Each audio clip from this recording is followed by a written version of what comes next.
Hi, my name is Isaac, and this is my project. So, my family is big into art and creativity, and I spend a lot of time in museums. I visited LACMA, and I will be discussing the two paintings that I saw. One was Pablo Picasso's Head of a Woman in Profile, Jacqueline, and the other was Magnus Zeller's The Orator. Picasso is probably one of the most famous and influential painters of the 20th century. During his lifetime, he created more than 20,000 pieces of art. Born a few years later was the artist Magnus Zeller. He was inspired by German Expressionism and is famous for his oil paintings. Magnus would be heavily influenced by the World Wars. Magnus and Picasso's work is different but has been inspired by the emotions of each artist went through during their lifetimes. Picasso is famous for many things, including being the founder of the Cubism movement. Subjects and objects in Cubism are broken up into pieces and rearranged in a abstract form. During the period from approximately 1910 to 1920, when Picasso and Baroque were laying the foundations for Cubism in France, its effects were so far-reaching as to inspire offshoots like the style of Futurism, Dada, and Constructivism in other countries. Pablo Picasso won 50 famous paintings, bio, and notes by Picasso. Picasso was born in Spain, and his father was a painter and art professor. He would spend most of his life in France, and his work would be divided into different periods of his life.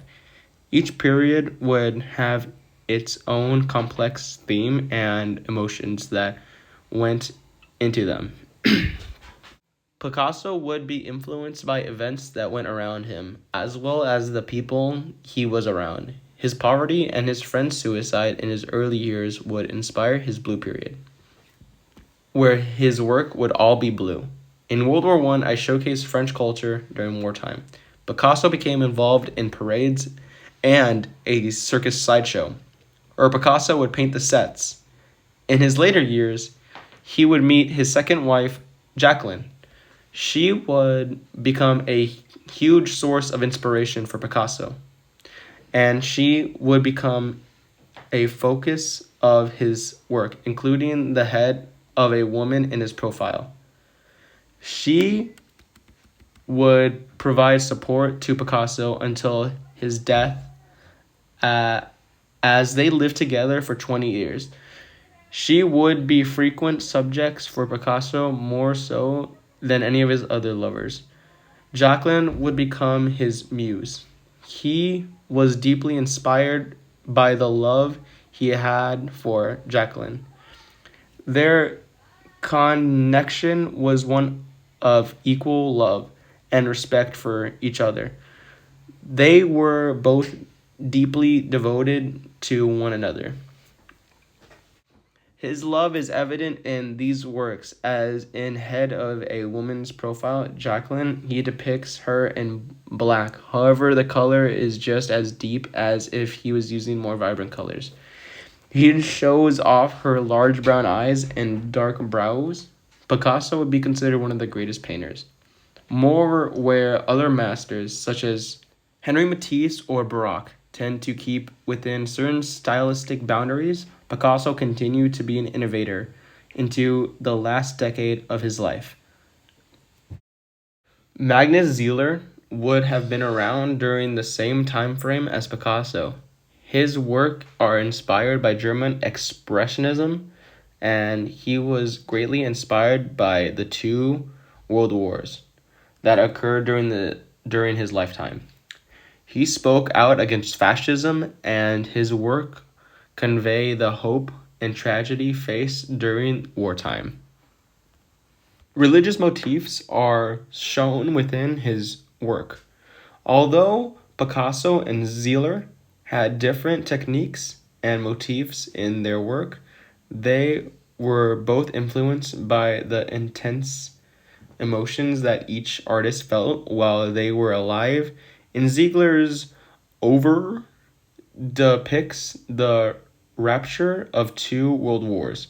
The hope and again the disappointment caused by changing governmental systems. Political statements, most often in ironical, allegorical form, hidden criticism from the regime and characters are standing opposites, a deliberate denial in favor of turning the portrayal of idols. Zeems N.D. Zeller was born in Germany in 1888. His father was a Protestant pastor, which may have been an early influence of religion. He was drafted in World War One, where you can first start to see the influence of war on his work.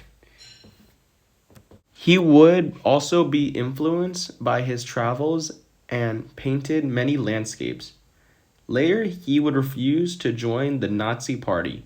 He hoped for change for his homeland, but understood that the Nazis could not provide the change that Germany needed.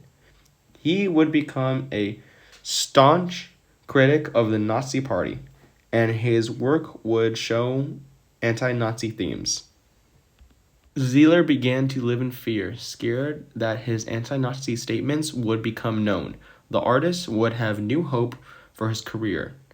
The Nazi regime fell and gave way to German Democratic Republic. In addition to his anti-fascist work, the artist would also continue to work on his landscapes. The Orator, 1920, by Zeller, shows a man in the middle of a room with his hands up. There is a light shining upon the man, which shows his importance. He is in a crowded room, and people seem to be reaching for him. They want to take from him as much as possible. As you look closer, you can see that some of the people's faces are distorted. It has the effect of a mob of people who are losing their identity in a crowd. They cannot get enough of the orator in the middle and just want to hear more and more of what he is saying. It's like they are losing their minds into a crowd, becoming so enthralled with the man in the middle. They are losing their identity, knowing that Zeller spoke out against racism. The painting, The Orator, could be a criticism of fascism. It shows people losing their minds for a speaker, much like how the mass became obsessed with fascist leaders. Zeller and Picasso both drew from their own professional feelings. Picasso was more influenced by the people around him, such as his friend committing suicide, and then later his wife becoming his muse. His professional feelings were translated into his work.